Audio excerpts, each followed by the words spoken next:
प्यारे छात्रों, subject Hindi class 12th subject code 301 new syllabus के अकॉर्डिंग जो एमसीक्यू ट्रू फॉल्स और फिल इन द ब्लैंक्स हैं वो आप इस वीडियो में देखने जा रहे हैं। मैं दावे से कह सकता हूं इस वीडियो को देखने के बाद आप सेक्शन ए के सारे क्वेश्चन आंसर बहुत ही आसानी से कर पाएंगे। ट्रू फॉल्स, एमसीक्यू और फिल इन द ब्लैंक्स आपको यहाँ पर मिल जाएंगे। तो अब चलते हैं चैप्टर वाइज। जो भी चैप्टर आपके यहाँ पर आ रहे हैं न्यू सिलेबस के, उसके अकॉर्डिंग ये वीडियो बनाई गई है। तो सबसे पहले पार्ट नंबर 2, पार्ट नंबर 1 नहीं आ रहा है। शगुन भक्ति काव्य तुलसीदास, सूरदास और मीराबाई ने जो लिखा है उसके महत्वपूर्ण एमसीक्यू। भरत ने अपने अनुकूल पाया। भरत जी जब भगवान राम को वनवास हो जाने के बाद चित्रकूट पर मनाने के लिए जाते हैं तो उन्होंने अपने अनुकूल क्या पाया? गुरु वशिष्ठ और राम को। किसके नेत्र नीरज रूपी कहे गए हैं? यानी कि जो नेत्र यानी कि आंखें हैं वो नीरज रूपी किसके कहे गए हैं? भरत के। सेक्शन ए के सारे महत्वपूर्ण प्रश्न आपको यहां से मिल जाएंगे। भरत ने राम के समक्ष मुंह क्यों नहीं खोला? प्रेम और संकोचवश। राम जी भरत से इतना प्यार करते हैं तो भरत जी को क्या हो रहा है? संकोच हो रहा है। तो संकोच के कारण भरत जी ने अपना मुंह नहीं खोला। भरत के अनुसार कौन सी विशेषता राम के स्वभाव की नहीं है? यानी भरत जी के अनुसार कौन सी विशेषता राम के स्वभाव की है? वे अपराधी पर क्रोध नहीं करते। वे किसके लिए प्रयोग किया गया है? राम जी के लिए प्रयोग किया गया है। भरत को किसका दुलार प्राप्त हुआ है? तो भरत को राम जी का दुलार प्राप्त हुआ है। आप भरत का प्रेम पाठ जो तुलसीदास जी ने लिखा है उसके महत्वपूर्ण एमसीक्यू पढ़ रहे हैं इस समय। अब चलते हैं अगले एमसीक्यू की तरफ। पठित काव्यांश की विशेषता नहीं है ब्रज भाषा। नीरज नयन नेह जलवाड़े कथन में कौन सा अलंकार है? बहुत अधिक पूछा जाता है। रूपक और अनुप्रास। रूपक और अनुप्रास। रामचरितमानस में सबसे अधिक छंद का प्रयोग किया गया है। किस छंद का प्रयोग किया गया है? चौपाई। रामचरितमानस में सबसे ज्यादा जो प्रयोग की गई हैं वो है चौपाई। लट लटकन मनु मत मधुप गन मादक मोद पिए में कौन सा अलंकार है? अनुप्रास और उत्प्रेक्षा। प्रस्तुत पद की भाषा है ब्रज भाषा है। प्रस्तुत पद की विशेषता नहीं है श्रृंगारिता। प्रस्तुत पद में किसे मोल लेने की बात कही गई है? तो कृष्ण जी को मोल लेने की बात कह रही हैं मीरा जी। मीरा श्री कृष्ण में अपना तन और जीवन न्यौछावर करती हैं क्योंकि उन्होंने कृष्ण को मोल ले लिया है। मीरा कृष्ण से दर्शन देने के लिए कहती हैं क्योंकि कृष्ण ने पिछले जन्म में उन्हें दर्शन देने का वचन दिया था।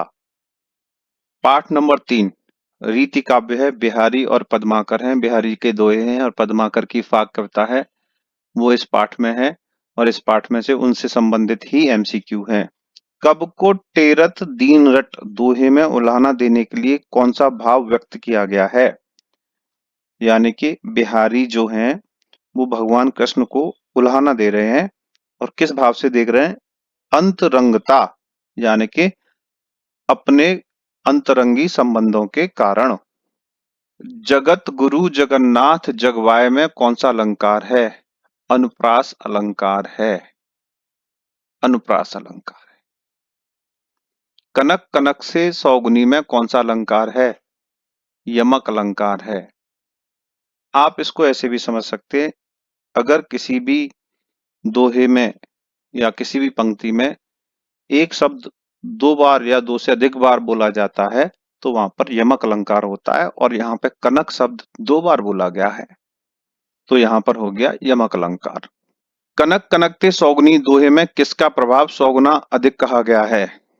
कनक कनकते सौगुनी ये जो दोहा है यहाँ पर कनक के 2 अर्थ हैं, एक का अर्थ है सोना और एक का है धन। तो धन का प्रभाव यहाँ पर दोगुना कहा गया है। आगे बढ़ते हैं। गोपी कृष्ण से बांसुरी देने की बात कहकर मुकर जाती हैं क्योंकि वह चाहती हैं कि कृष्ण उनसे बातें करें। कवि ने ग्रीष्म में जगत को तपोवन सा कहा है क्योंकि इसमें एक दूसरे के शत्रु भी साथ साथ रहते हैं। बिहारी जी के दोहे हैं ये, वहां से लिया गया है।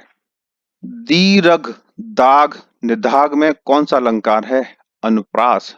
द शब्द की पुनरावृत्ति कई बार हो रही है, कई बार आ रहा दी, दा, दाग, तो यहाँ पर क्या हो गया?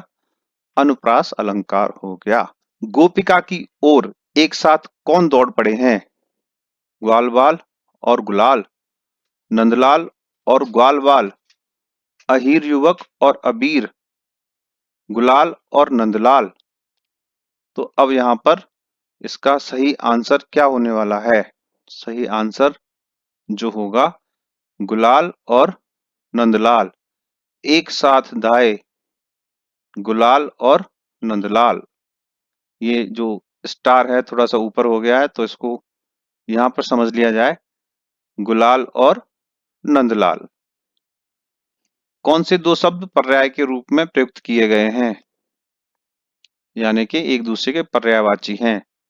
नंदलाल और अहीर, भगवान कृष्ण को नंदलाल भी कहा गया है और अहीर यानी कि वो यादव वंश से थे, तो यहाँ पर भगवान कृष्ण के लिए ही नंदलाल और अहीर शब्द का प्रयोग किया गया है। तिहारी सौ कहकर गोपियां क्या प्रकट करना चाहती हैं? तिहारी मतलब तुम्हारी और सौ यानी कि कसम। तुम्हारी कसम का मतलब होता है विश्वसनीयता, भरोसा दिलाने के लिए, विश्वास दिलाने के लिए यहाँ पर तिहारी सौ शब्द का प्रयोग किया गया है। पेपर से पहले 2 बार वीडियो को देख जाना, बहुत सारे एमसीक्यू मिल जाएंगे, बहुत आसानी से पास हो जाओगे, बहुत काम की वीडियो है। अब चलते हैं पाठ 5 की तरफ। दिनकर और बच्चन साहब की इसमें कविता लिखी जाएंगी। दिनकर जी का पूरा नाम है रामधारी सिंह दिनकर और बच्चन साहब का पूरा नाम है हरिवंश राय बच्चन। असंभव लगने वाले उद्देश्य को कैसे संभव किया जा सकता है? भुजाओं के बल से। है रुकी जहां भी धार प्रतीक है मार्ग में आने वाली बाधाओं का। एक्चुअली ये जो कविता है परशुराम के उपदेश जो रामधारी सिंह दिनकर जी ने लिखी है उसके अंदर से सारे के सारे एमसीक्यू हैं। तो आपको मेरे चैनल पे दूसरी वीडियो भी मिल जाएंगी इन कविता और पाठ के बारे में। हिंदी की तो लगभग मैंने सारी वीडियो बनाई है, आप वो डिटेल में देख सकते हैं। स्वतंत्र रहना मनुष्य का कौन सा गुण है? भीतरी। स्वतंत्र रहना मनुष्य का भीतरी गुण है। वीरों में उमंग तब उठती है जब वे शत्रु को आंधी के समान आता देखते हैं। आगे चलते हैं। अब हरिवंश राय जी की कविता क्या भूलूं क्या याद करूं। कवि ने उन्मादों के क्षण को कहा है याद करने को। याद रखने हैं आपको उन्मादों के पल। प्रस्तुत पंक्तियों में किन किन का प्रयोग हुआ है उन्मादों के क्षण के लिए? यानी कि जो उन्माद के जो क्षण हैं जीवन में उनके लिए किन किन शब्द का प्रयोग किया गया है? प्रस्तुत अंश में कवि किसे दोष देता है? स्वयं को। दुखों की याद कवि पर क्या प्रभाव डालती है? जब हमें दुख की याद आती है तो हरवंश राय जी कहते हैं दिल भारी कर जाती है दुखों की याद। कवि के प्रस्तुत अंश में अधिकता है किसकी? विवशता की। कवि स्वयं को किसके बंधन में पाता है? अतीत की यादों के बंधन में पाता है कवि। ये हरिवंश राय बच्चन की जो कविता है तो अतीत की यादों से बाहर नहीं निकल कर आ पा रहे हैं। पाठ नंबर 7 में अगर हम बात करते हैं तो सर्वेश्वर दयाल सक्सेना और दुष्यंत कुमार जी हैं। सर्वेश्वर दयाल सक्सेना ने जो कविता लिखी है वो भेड़िया है और दुष्यंत कुमार जी ने लिखी है गजल। तो भेड़िया समाज के ऐसे वर्ग को कहा गया है जो दूसरे लोगों का शोषण करता है। तो भेड़िया के गुर्राने का क्या कारण है? उसे दूसरों को भयभीत करना है, यानी कि वो दूसरे लोगों को डराना चाहता है। तुम का प्रयोग हुआ है। तुम शब्द का प्रयोग किसके लिए किया गया है? सामान्य जन के लिए। भेड़िया कविता में तुम शब्द का प्रयोग किसके लिए किया गया है? सामान्य जन के लिए अधिकतर पूछा जाता है, याद रखिएगा। भेड़िया मशाल नहीं जला सकता क्योंकि उसमें संगठन की चेतना नहीं होती। भाई भेड़िया जो है मसाल नहीं जला सकता, यानी कि एक साथ नहीं आ सकते, क्योंकि उसमें संगठन की चेतना नहीं होती। भेड़िया ऐसे लोगों को कहा गया है जो समाज में दूसरे लोगों को परेशान करते हैं और शोषण करते हैं। यहाँ पर फिर देखिएगा, भेड़िया यानी कि शोषक वर्ग है। भेड़िया क्या है? शोषण करने वाले हैं। मसाल यानी कि सामूहिक चेतना, सभी को एक साथ जगाना मसाल। तुम किसके लिए कहा गया है? जनशक्ति के लिए यहाँ पर तुम शब्द का प्रयोग किया गया है। करोड़ों हाथों का संबंध किनसे है? आम आदमी से। करोड़ों हाथ यहाँ पर किसके बताए गए हैं? आम आदमी के करोड़ों हाथ बताए गए हैं। हाथ में मसाल लेकर बढ़ने से कौन सा भाव है? संघर्षशीलता का, यानी कि हमें संघर्ष करना है तो एक साथ बढ़ना पड़ेगा। आगे है, कवि ने पीड़ा को किसके समान बताया है? गजल। गजल जो है उसमें से आ गया। बढ़ रही है पीर अब तो पिघलनी चाहिए। तो पीड़ा को किसके समान बताया है? पर्वत के समान। जिनमें जीवन है पर जीवंतता नहीं है, उन्हें कवि ने किसके समान माना है? लाश के समान। लाश ऐसे लोगों को कहा गया है जो जिंदा होकर भी जिंदा नहीं है, किसी भी शोषण के खिलाफ आवाज नहीं उठाते, ऐसे लोगों को लाश कहा गया है। पाठ नंबर 8 में जाते हैं तो वहां पर राजेश जोशी तथा नरेश सक्सेना जी आ जाते हैं। राजेश जोशी संयुक्त परिवार लिखकर गए हैं और नरेश सक्सेना जी नक्शे कविता लिखकर गए हैं। तो संयुक्त परिवार में ताला लगा हुआ है घर पर। ताला किसका प्रतीक है? ताला क्या दिखाता है? घर पे लगा हुआ ताला क्या दिखाता है? कि घर में किसी के न होने का। घर में कोई नहीं है तो वहां पर क्या लगा हुआ है? ताला लगा हुआ है। कवि को किस बात का पछतावा है? कवि को पछतावा है किसी के लौट कर जाने का। जब ताला लगा है तो कोई आया होगा और लौट गया होगा, तो हमारे कवि को इस बात का पछतावा है। चाय की क्या सामाजिक भूमिका है? चाय, आप चाय पीते हैं, हम भी पीते हैं, सब लोग चाय पीते हैं, इसकी क्या भूमिका है? यह लोगों को एक दूसरे से मिलने का अवसर देती है। कहते हैं ना भाई चाय पर आ जाना, चलो चाय पीते हैं। तो चाय के बहाने लोग एक दूसरे से मिलते हैं। चाय की यही सामाजिक भूमिका है। किसी का घर से लौट जाना कवि की परेशानी का कारण क्यों है? अगर कोई घर से लौट गया है तो संयुक्त परिवार जो कविता है उसके आधार पर बताइए कि हमारा कवि परेशान क्यों है। कवि के घर से अब तक कोई अतिथि बिना मिले नहीं लौटा था और ये पहली बार है कि भैया ताला लगा हुआ है और कोई लौट गया है, तो कवि बहुत हमारा परेशान है कि कोई गेस्ट आए और वो वापस लौट गए। आगे बढ़ते हैं। सही और गलत। संयुक्त परिवार में अतिथि हमेशा लौट जाया करते हैं। गलत बात है। संयुक्त परिवार बड़ा परिवार होता है, गेस्ट आएगा तो कोई ना कोई घर पे मिलेगा, तो ये गलत हो गया। संयुक्त परिवार में अतिथि बिना स्वागत के नहीं लौटते, ये बिल्कुल सही बात है। एकल परिवार में दादा दादी रहते हैं, गलत बात है। संयुक्त परिवार में ईन मीन 3 जन ही रहते हैं, यह गलत है। ईन मीन 3 जन यानी कि बहुत कम लोग रहते हैं संयुक्त परिवार में, ये तो गलत बात है। एकल परिवार वाला खाली घर काटने को दौड़ता है, ये बिल्कुल सही बात है। चोरों की सहूलियत होने से लेखक का क्या तात्पर्य है? घर में ताला लगा है तो चोर बड़ी आसानी से पहचान जाएंगे कि भाई घर में ताला लगा है तो चलो चोरी करने का मौका है। कवि के अनुसार हमारे परिवार और समाज में क्या बदलाव आ रहा है? कवि के अनुसार लोग अवसर विशेष पर ही एकत्रित होते हैं। आजकल जो समाज बढ़ रहा है, तो जो लोग मिलते हैं शादी ब्याह के अवसर पर ही एक दूसरे से मिलते हैं, विशेष अवसर पर ही एकत्रित होते हैं। अगला पाठ है जी चीफ की दावत और लिखने वाले हैं भीष्म साहनी। चीफ की दावत की कथा वस्तु का केंद्र बिंदु कौन है? माँ की करुण स्थिति। इसमें एक पात्र है जिसका नाम है शामनाथ और वो अपनी माँ को चीफ की दावत के समय छिपाना चाहते हैं। तो माँ की स्थिति बहुत ही यहाँ पे करुण है। कहानी के अंत में माँ सुनकर प्रसन्न हो जाती है क्या? जब ये कहानी खत्म होती है तो माँ यह सुनती है कि उसके बेटे को तरक्की मिलेगी। तो इस बात को सुनकर हमारी जो माँ है, हमारी माँ यानी कि जो सामनाथ की माँ है इस कहानी के पात्र की, वो बहुत खुश हो जाती है। उन्हें लगता है अब तो बेटे की तरक्की हो जाएगी। अब आगे बढ़ते हैं। चीफ की दावत कहानी में अभिव्यक्ति है। चीफ की दावत जो कहानी है उसमें क्या अभिव्यक्ति है? पराधीन मानसिकता की, यानी कि हम गुलाम हैं अभी भी, और गुलाम किसके हैं? अंग्रेजों की सोच के। पराधीन मानसिकता के गुलाम हैं हम। सामनाथ की मुख्य चिंता क्या है? माँ से संबंधित, तरक्की से संबंधित, पत्नी से संबंधित या पड़ोस से संबंधित? तरक्की से संबंधित।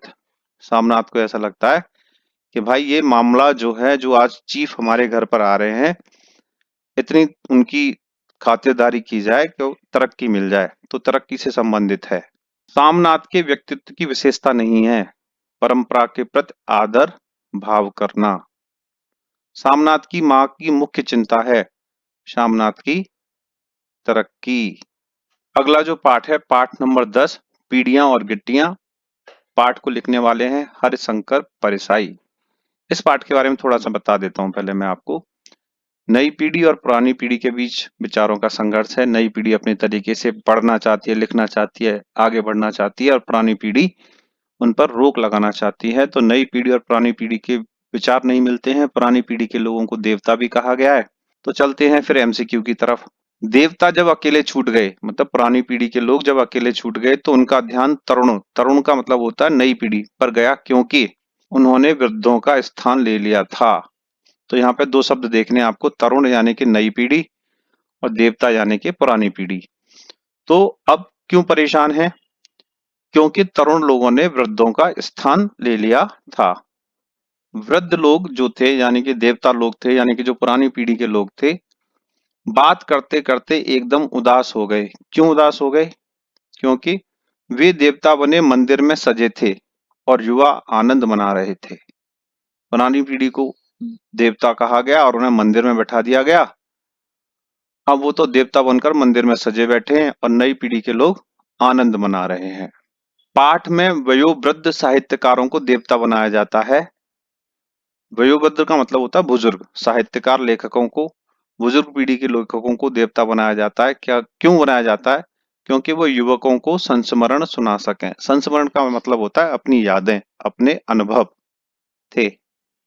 वृद्ध तरुणों को पत्थर मार रहे हैं, क्योंकि जो बुजुर्ग लोग थे वो तरुण लोगों को पत्थर मार रहे थे, क्योंकि तरुणों ने, यानी कि जो यंग जनरेशन थी, उनके अधिकारों पर कब्जा कर लिया था।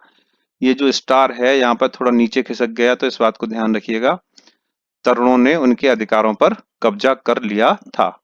जो वृद्ध मंदिर के दूसरे हिस्से में चला गया, जो वृद्ध यानी कि एक देवता दूसरे देवताओं से जो अलग था, वो मंदिर के दूसरे हिस्से में चला गया जब पथराव हो रहा था। तो उसकी क्या सोच थी? उसी ने युवकों पर पत्थर फेंके थे? नहीं नहीं, उसने तो बिल्कुल नहीं फेंके थे। वह सबसे अधिक सुविधाएं चाहता था? नहीं, वह युवकों से सहानुभूति रखता था। उसे लगता था कि अब भाई युवकों का समय आ गया है और इनको अपने तरीके से जिंदगी जीने दी जाए।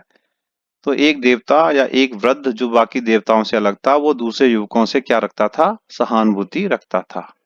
तरुणों के मत में, यानी कि जवान लोगों के अनुसार, वृद्ध किसके अधिकारी हैं? सम्मान के। किसके अधिकारी हैं? सम्मान के।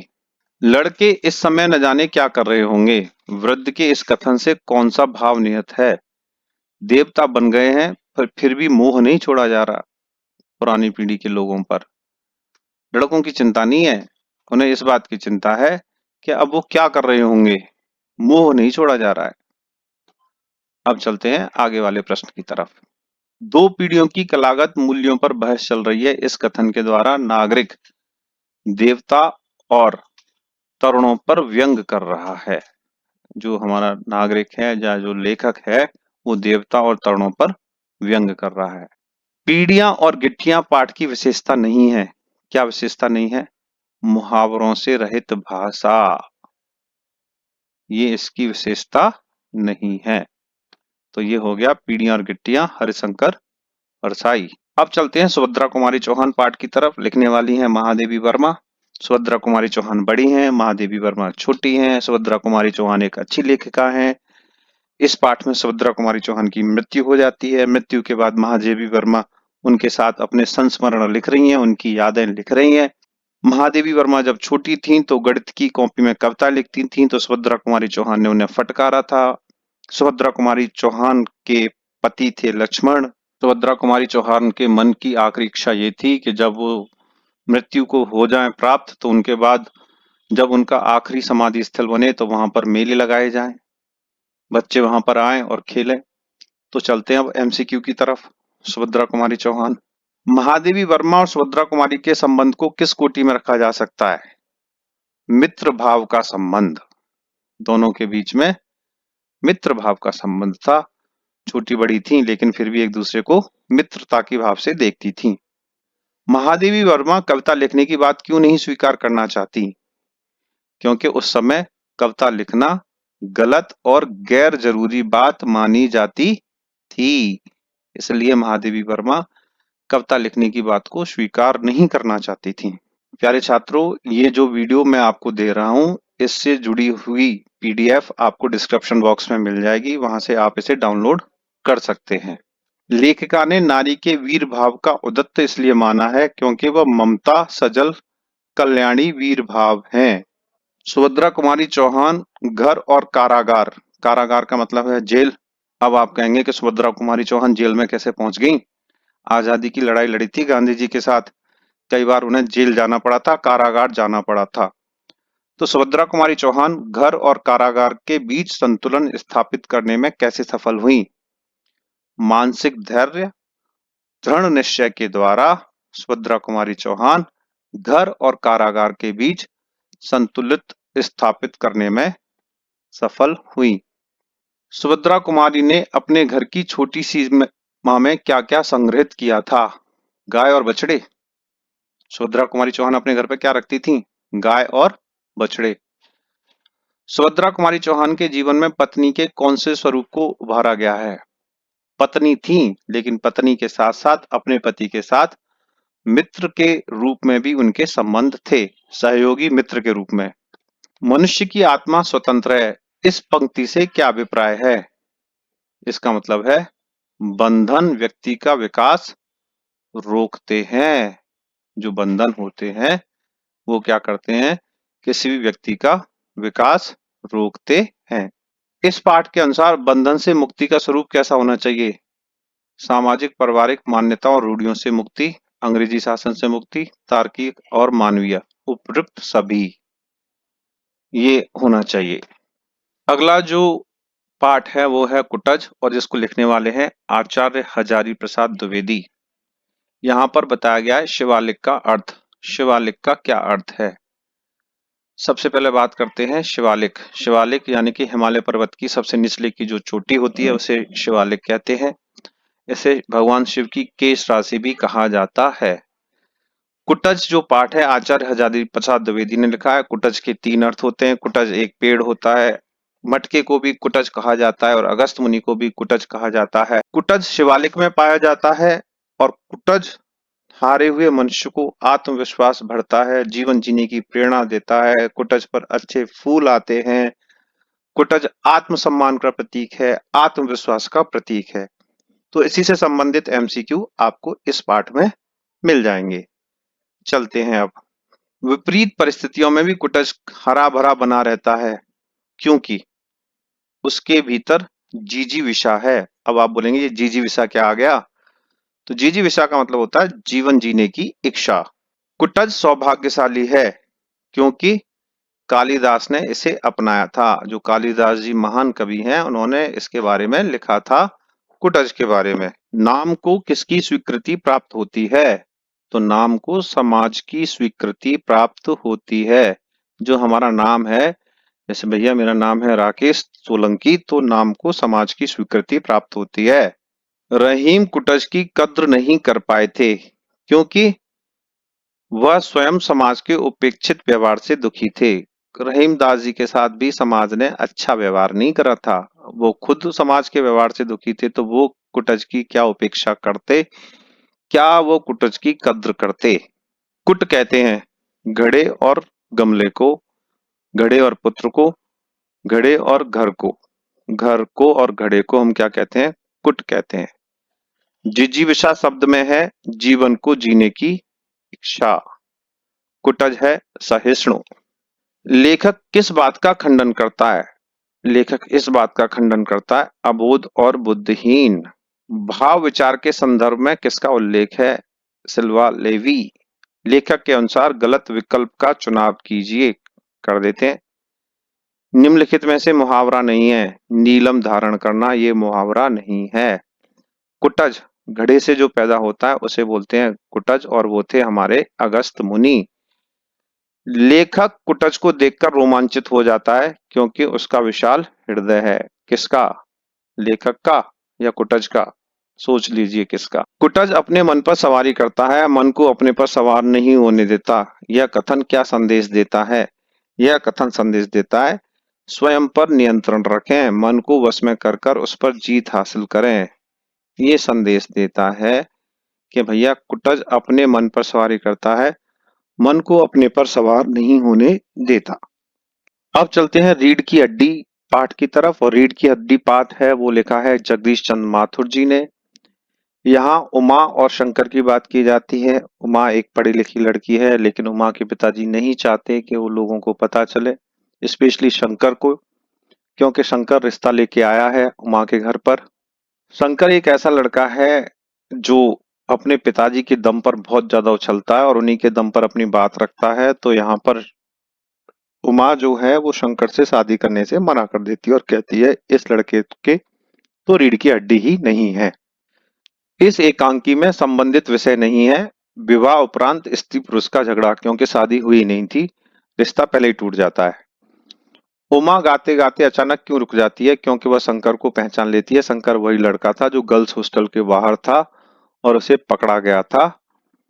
तो वो रुक जाती है, कहती है अरे ये तो वही लड़का है जो गर्ल्स हॉस्टल के पास था। क्या लड़कियों के दिल नहीं होता? यह वाक्य है किसका? उमा का। उमा कहती है क्या लड़कियों के दिल नहीं होता? कहीं भी शादी कराओगे वहीं करके बैठ जाएंगी क्या? अच्छा तो साहब फिर बिजनेस की बात हो जाए। इससे पता चलता है गोपाल प्रसाद की नजर में विवाह भी बिजनेस है। गोपाल प्रसाद जो शंकर के पिता हैं, वो कहते हैं उमा के पिता से अच्छा जी तो फिर बिजनेस की बात हो जाए। यानी कि वहां पर रिश्ते की बात करने नहीं आए, वहां पर कौन सी बात करने आए हैं? व्यापार की बात करने आए हैं। झुकी कमर इनकी खासियत है। यह किसके बारे में कहा गया है? शंकर के बारे में कहा गया है। रीढ़ की हड्डी नहीं है भाई, अपने दम पर बोलता नहीं है। निम्नलिखित कथनों में सही के आगे सही और गलत के आगे गलत का टिक लगा दीजिए। शंकर हॉस्टल में ताक झाक करते पकड़ा गया था, इसलिए उससे उमा विवाह नहीं करना चाहती थी। बिल्कुल सही बात है। प्रेमा को गाने बजाने से चिढ़ है। ठीक। गोपाल प्रसाद की आंखों में से चतुराई टपकती है। बिल्कुल सही बात। अधिक पढ़ी लिखी लड़की गीत संगीत में कमजोर होती है।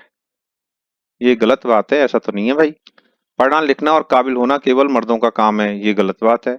दुनिया की बहुत सारी बातें नियम केवल मर्दों के लिए हैं, ये तो सही है भाई। अगला जो पाठ है वो है अंडमान डायरी, जिसे लिखा है श्रीकांत वर्मा ने। अंग्रेजों के समय की बात है। अंडमान पर काले पानी की सजा दी जाती थी। वहां पर सेलुलर जेल थी, एक साथ 3 लोगों को फांसी दिया जाता था। वहां पर वीर सावरकर को रखा गया था। जेल के बाहर उनकी मूर्ति लगी थी। ये सब प्रश्न इस पाठ में डिस्कस करे जाएंगे। आपको सभी चैप्टर में डिटेल में पढ़ाने वाला हूँ। दूसरी वीडियो आने वाली है मेरी, आपको वो जरूर देखनी चाहिए पेपर से पहले। आप वो वीडियो जरूर देख के जाना। बुक 1 और बुक 2 वाली वो भी आपको मिलेंगी, और लास्ट ईयर का सॉल्व क्वेश्चन पेपर भी मिलेगा। तो आप आराम से देख के जाइए, बहुत अच्छी तरीके से आप पास हो जाएंगे। सेलुलर जेल, मैंने जेल का नाम बताया था। कमरों की संरचना कैसी थी? पतली सी सूरज की किरण पहुंचने वाली तंग कोठरी थी। फांसी घर के सामने लेखक किस नाटककार का स्मरण होता है? शेक्सपियर। अच्छा जी, शेक्सपियर जो अंग्रेजों के लेखक और कवि हैं उनका स्मरण होता है। समुद्र पर मंडरा रही चिड़ियां कैसा प्रतीत होती हैं? तो पूर्वजों की मृत आत्माओं की तरह प्रतीत होती हैं। फूंक फूंक कर पीना। फूंक फूंक कर पीना मुहावरे का क्या अर्थ है? सावधानी पूर्वक किसी भी काम को करना, फूंक फूंक कर कदम रखना, फूंक फूंक कर पीना। कहते हैं ना, दूध का जला छाछ को भी फूंक फूंक कर पीता है। कॉमेडी शब्द का अर्थ क्या है? सुखांत, किसी भी घटना का सुखांत हो जाता है तो उसे हम क्या बोलते हैं? कॉमेडी बोलते हैं। पाठ नंबर 21, टिप्पण और प्रारूपण। चलिए साहब, टिप्पण और प्रारूपण, इसके बारे में भी आप डिटेल से पढ़ेंगे जब दूसरी वीडियो आएगी। एमसीक्यू देख लेते हैं फटाफट फटाफट, लेकिन समझा देता हूं मैं आपको। प्रारूपण को हम ड्राफ्टिंग बोलते हैं और टिप्पणी को हम कमेंट बोलते हैं। किसी भी पत्र का कच्चा रूप तैयार करना प्रारूपण कहलाता है। बिल्कुल सही बात। प्रारूपण को अधिकारी से अनुमोदित करना आवश्यक नहीं होता। गलत बात। प्रारूप को पूर्णतः विषय पर आधारित होना चाहिए। बिल्कुल सही बात। प्रारूपण को तैयार करते समय क्रमबद्धता आवश्यक नहीं है। बिल्कुल गलत बात। पाठ नंबर 23 हिंदी के विविध प्रयुक्ति क्षेत्र। हिंदी कहाँ कहाँ पर प्रयुक्त होती है, कैसे कैसे प्रयुक्त होती है, इस पाठ में डिस्कस करेंगे। किसी विशेष प्रयोजन के लिए प्रयोग किए जाने वाली भाषा कहलाती है प्रयोजन मूलक भाषा। किसी विशेष उद्देश्य के साथ, जैसे वकालत के लिए अलग होती है, डॉक्टरों के लिए अलग होती है, सीए के लिए अलग होती है, राजनीति की भाषा अलग होती है, तो इसे बोलते हैं प्रयोजन मूलक भाषा। निम्नलिखित में सत्य और असत्य का चयन कीजिए। शब्दावली और भाषागत संरचना प्रयुक्ति का मुख्य आधार है। सत्य। प्रयुक्ति की संकल्पना के साथ सामाजिक भूमिका की संकल्पना जुड़ी होती है, ये बात सत्य है। भाषा का विकास सामाजिक आवश्यकताओं की पूर्ति के लिए नहीं होता, यह बात असत्य है। लिखित संप्रेषण की अपेक्षा मौखिक संप्रेषण में औपचारिकता और सार्थकता दोनों अधिक होती हैं। लिखित संप्रेषण की अपेक्षा मौखिक संप्रेषण, ये बिल्कुल असत्य बात है। नीचे दिए गए वाक्यों में सही या गलत का चयन कीजिए। बम्बईया हिंदी बोलचाल की हिंदी का एक रूप है। सही। दिल्ली की हिंदी पर कश्मीरी का प्रभाव है। गलत। कोलकाता की हिंदी पर बंगला का प्रभाव है। सही। विभिन्न बोलियों से मिश्रित हिंदी वैज्ञानिक भाषा कहलाती है। गलत। निम्नलिखित को सुमेलित कीजिए, यानी कि सही मेल मिलाइए। सरकारी पत्र की भाषा होती है कार्यालय भाषा। संविधान के अनुच्छेद की भाषा विधि संबंधी भाषा। भौतिक रासायनिक आदि से संबंधित भाषा है वैज्ञानिक भाषा। भारत में पहला अखबार निकला था कब? 1776 में। बहुत बढ़िया जी। निम्नलिखित में से क्या संचार माध्यमों का काम नहीं है? अफवाह फैलाना। संचार के माध्यम होते क्या है? संचार के माध्यम जिनके माध्यम से आपको कोई भी जानकारी मिलती है, TV, radio, internet, WhatsApp, social media, Facebook, ये सब संचार के माध्यम होते हैं और इनका काम नहीं है अफवाह फैलाना। प्राचीन समय में सूचना पहुंचाने का काम करने वालों को इनमें से क्या कहते थे? हरकारा। हरकारा कहते थे भाई, ये जो एक स्थान से दूसरे स्थान पर सूचना पहुंचाते थे। और आजकल के ने क्या कहते हैं? पोस्टमैन कहते हैं। पीटीआई और यूएनआई इनमें से क्या है? समाचार एजेंसी है। PTI press trust of India, ये एक समाचार एजेंसी है जो समाचारों की सत्यता की जांच करती है। ई पेपर इनमें से क्या है? डिजिटल अखबार को ही हम ई पेपर कहते हैं। ऐसा अखबार जो पीडीएफ के रूप में होता है उसे हम ई पेपर या डिजिटल अखबार कहते हैं। सामुदायिक रेडियो का प्रसारण इनमें से कौन करता है?